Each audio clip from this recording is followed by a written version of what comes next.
Good morning, everyone. How are you doing? It is Friday,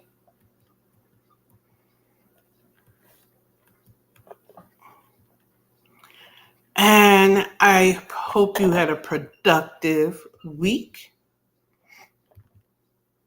So let's talk about the topic for this morning. Let's do first things first. I want you to grab your contractor's notebook because there's a few things you may want to jot down from today's live.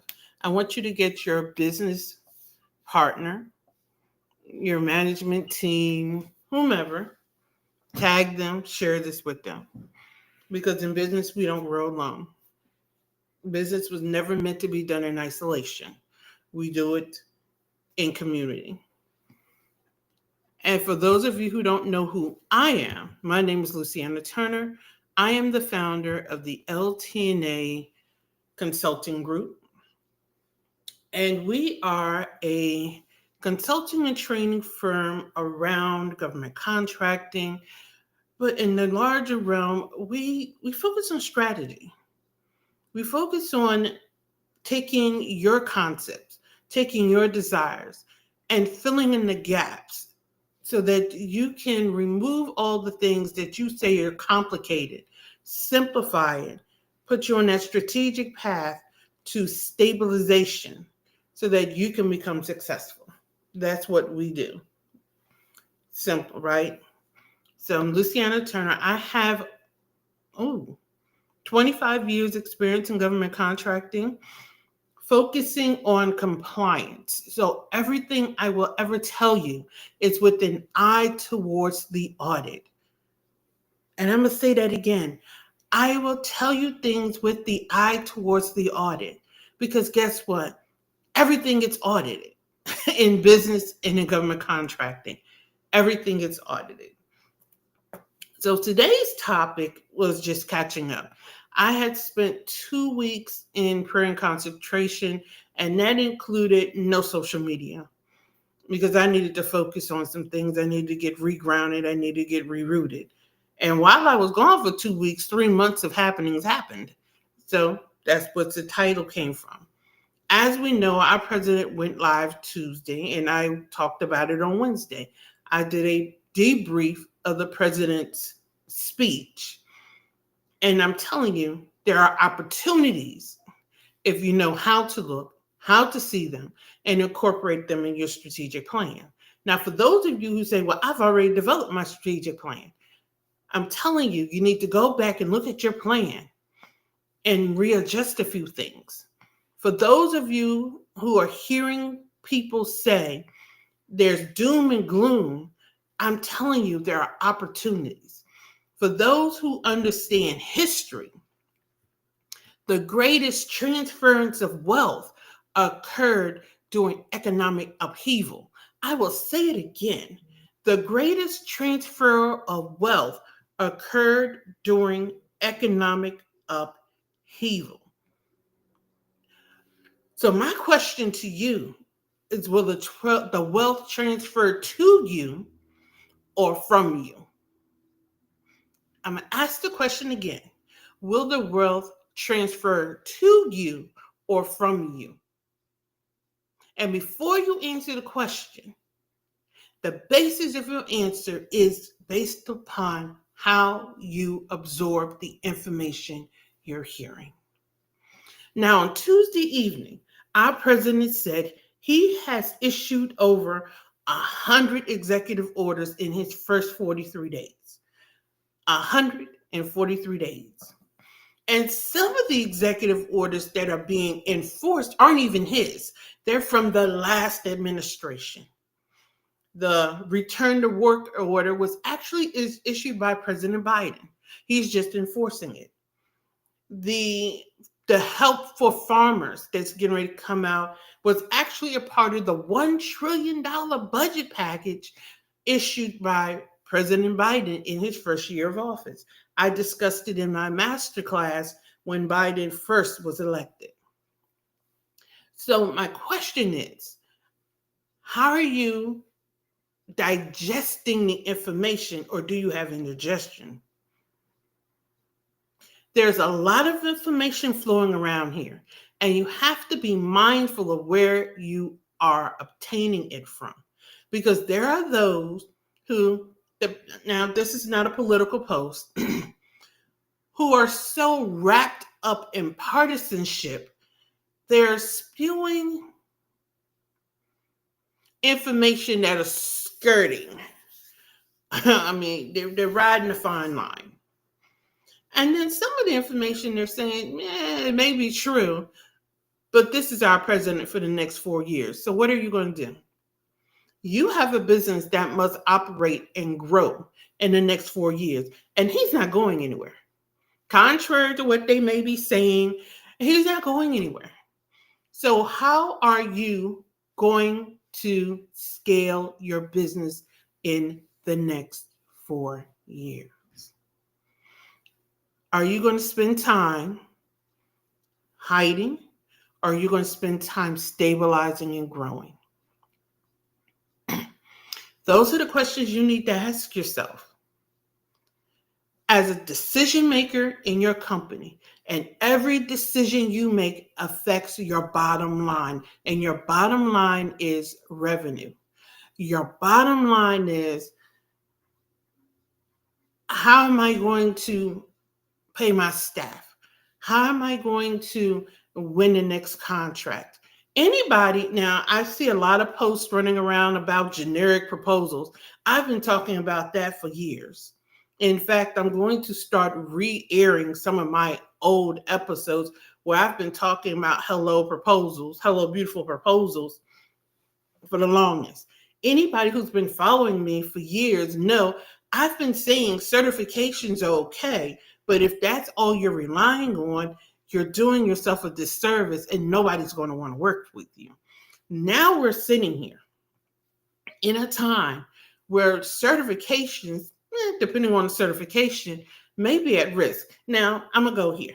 The government has never met those goals. So everybody who's sitting here talking about he decreased it from 14%, that they weren't meeting the 5%. So increasing it to 14%, quite frankly, was ridiculous and performative. They weren't meeting the 5% goal, so you know they weren't going to meet the 14% goal. But my question to you is, okay, you're certified, but can you do the work?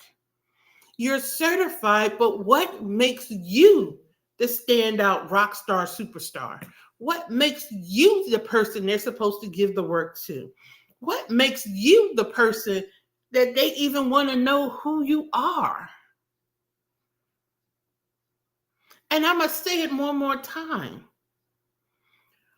What makes you the cake they want to slice into? Are you the whipped cream cake, or are you the cake that can stand alone that just so happens to have whipped cream icing? These are the questions you have to ask yourself as business decision makers. And if you are trying to grow and escalate and stabilize and make those 7-figure, 8-figure, comma, plans in the next 4 years, you have to really sit down with yourself and say, what am I going to do to make those things work? And sitting in the tailspin for next 4 years isn't going to do it. Getting upset at the TV screen isn't going to do it. He's my mentor's coach, but I've heard him say something that I thought at the time was ridiculous, but now is profound. He said he doesn't even listen to the news because he said the news tells me things I can't do anything about anyway, so why am I investing my time in it? Now, I watch the news because I report back to you. However, what I found out is I can bypass the news, go to the source, do my research, and still report back to you. So I'm limiting my time on the news because the pundits be punditing and they get on my nerves from time to time, especially when I go to the source to find out that they've been playing with the facts on both sides. And it's nerve-wracking. As a business founder, I actually was in a meeting with my team, and I had to spend 15 minutes of the meeting calming my team down because of something they heard on the news. How many people in the sound of my voice that are leading teams that are spending time directly or indirectly redirecting conversations because their teams are anxious? We as leaders have to show up in a more powerful way just because of the anxiousness of our teams. And if you're not reading the anxiousness, I dare say you need some leadership classes, and I have a great leadership coach that you need to talk to. But to get back on point, and you know what, I wasn't off the point, but to get more direct with the point, because we're catching up today. The tariffs go into place April 1st. No, sorry, April 2nd, because he did make that joke about April Fool's Day. Or April 2nd, tariffs go into place. Now, the automakers managed to negotiate, and keyword, they negotiated a waiver that will be, I think it's a 90-day waiver. But the art was negotiating. And you know what they negotiated and how they negotiated themselves out of that? Nissan is bringing their factory back from Mexico. Another automaker is reopening their plant that they closed down in Delaware. Strategic maneuvering. My question to you as a decision maker is, how are you maneuvering? Are you looking at the landscape and saying, this is the landscape and this is how my strategic plan can survive in the landscape? Or are you sitting there spinning in the spin? There are too many people out here selling gloom and doom when it's thrive season. It's thrive time. I know I'm finding myself unfollowing people. And I'm not unfollowing them because they have to believe how I believe. No, that's not it, because I'm not a child. I actually like the fact people disagree with me because it makes me question why I believe the way I believe. I'm unfollowing people because I find that the root of their argument is a little bit disingenuous. But this is thrive season. And I'm asking you, are you ready to thrive in this season? It's a good question. Are you ready to answer it for yourself? That's it. That's all. It's thrive season. Are you ready to thrive? Are you ready to take your strategic plan and go to the next level? And I'm getting ready to say, I've been saying strategic plan. Do you have one for your business? And if you don't have one, it is March 7th. The weekend is coming. You shouldn't be relaxing this weekend. You should be creating a strategic plan. Otherwise, your company will aimlessly wander the year. And I understand how some people are hitting, because somebody said, well, I made 250,000 last year without one. You accidentally made 250,000. Somebody is saying, I won $1 million contract without one. You accidentally did it. You know, there's something called the accidental contractor. You accidentally did it. Now, look at that $1 million contract and ask yourself how much profits you have. Back to the point. Can you and will you survive this economic storm? I'm not going to use the term storm because it's not a storm. because it isn't a storm. I know that was too provocative. This economic climate. There's a change coming. Every administration brings about a change. When President Biden took office, the economy changed. I felt it. Most Americans felt it. President Trump, when he took office, the economy changed. President Obama, the economy changed. Every time there's a new election, the economy changes. So there's nothing new. My question to you is, are you prepared for the change? Does your strategic plan include considering the things that have happened with the different storms that have come through? Now I'm talking about the weather pattern and the businesses that have been adversely affected.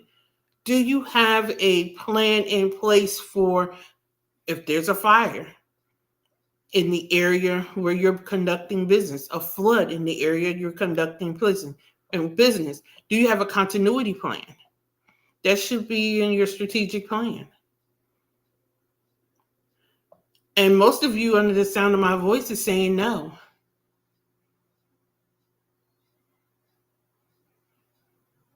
And it dawned on me, most people don't have that because you're so busy saying people who are talking about it are doomer and gloomers. I remember during Obama's administration, every government or every state was tasked with creating one.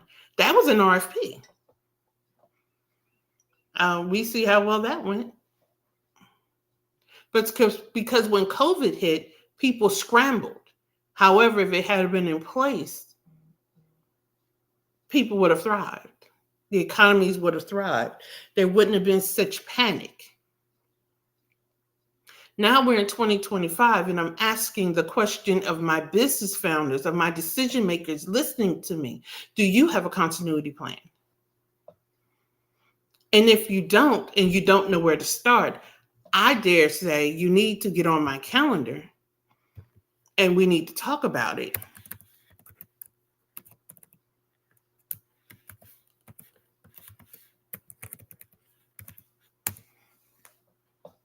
Because today you can't allow your business to just wander aimlessly. You can't do it. You have a fiduciary responsibility to your business to have that plan in place. You need to have a plan in place that if in the middle of the day anything happens, you know how your business is going to survive. Your employees know how the business is going to survive. Do your employees know what to do if a state of emergency is declared in the middle of the day? Do they know what to do, how to do it, and how to properly shut down the office and go home? Even if their office is a work from home, do they know what to do? Or are they sitting there just as confused as you are? Do they know if they're supposed to log in? Do they get paid? What? So there's too much to do to even get caught up in some of this nonsense that's going on. Too much to do. Too many questions that you need to ask and the continuation of your business. Am I making sense? Does this make sense? And if it doesn't, drop a question in the chat. Send me a message. Send me an email. Because the continuation of your business is dependent upon having these plans. That is why I developed my 2-day class, Empowering American Enterprises, Navigating the Future. 2 days we're spending so that we can get your business where it needs to be. Because quite frankly, The person sitting at 1600 Pennsylvania Avenue is there for the next 4 years. Get over it. Will your business thrive for the next 4 years? And it can thrive with your current programs. You just need to know how to take those programs and make them work. So what if the Department of Education goes away? One president created the Department of Education in 1979, 1980. Another president is getting away with it. Follow the dollars. The money isn't going away. It's just where it's located. Are you positioned to thrive? Do you have a continuity plan? In the case of the California fires, a lot of those businesses did not have one. So what's going to happen to those businesses? What's going to happen to those employees?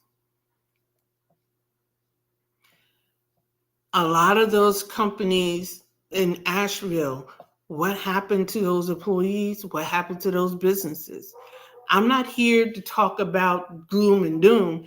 I'm talking about the realities of being non-compliant with your company operations. Remember, I told you when I started, I'm a compliance girl. And when you don't monitor the unseen, this is the part nobody wants to talk about. Everybody wants to talk about RFPs and all that stuff. And that's great. That brings the money in. But we're talking about keeping the money at this point. We're talking about the things that the decision makers do when they come at the table and say, how do we safeguard the money once it comes in? How do we handle the money once it comes in?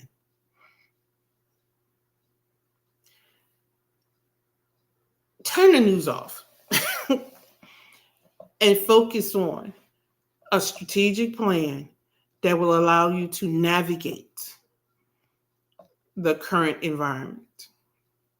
And what I am telling you is 100 executive orders is not unusual. The upcoming economic climate is not a crisis. It's an opportunity if you know what to do. And even if you view it as this big crisis, what are you going to do? Wander aimlessly, shout at your TV, or are you going to position your organization to be the solution? And you can't be a solution if you don't have a plan. See, we're talking about being solutions. And you have to have a plan to be a solution. And you have to have a well thought out plan to be a solution.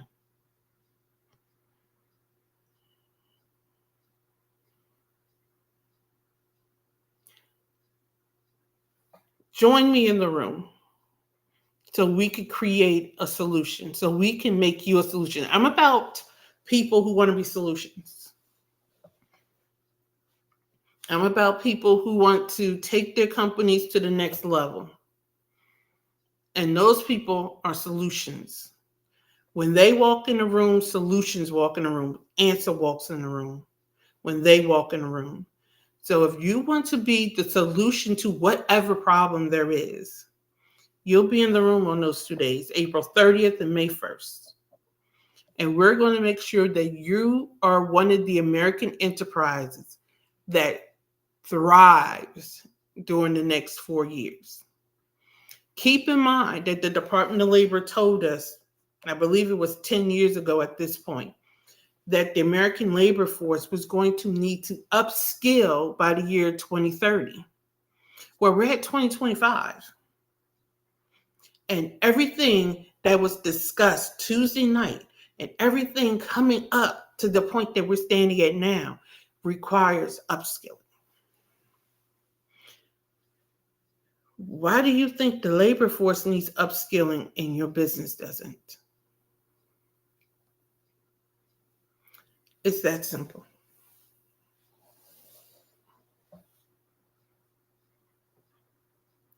And with that said,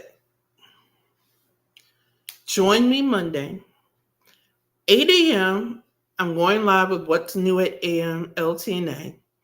But at 12 noon, at 1 o'clock, I'm starting a 10-day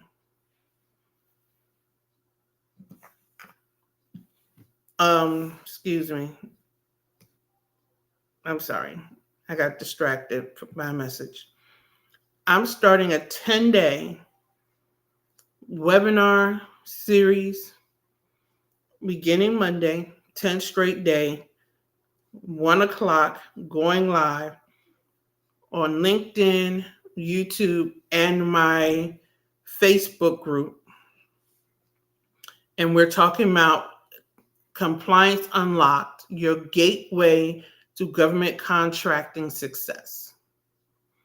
So every day I'm talking about some aspect of compliance. Because unless you monitor the unseen, you'll see, or you can potentially see, your hard-earned dollars go out the business with unintentional non-compliances, inefficiencies, ineffectiveness, and quite frankly, if you don't keep up with the times, if you spend too much time fighting against what's going on and not adapting and moving, not making power alliances, your business suffers. So join me this complimentary webinar starting Monday, 1 p.m. Eastern Standard Time, 10 straight days, and then decide to be in the room for Empowering American Enterprise. Cost point investment is $14.95 for 2 days of doing the work to tweak to make sure you will be a part of the scaling and success in this economic season.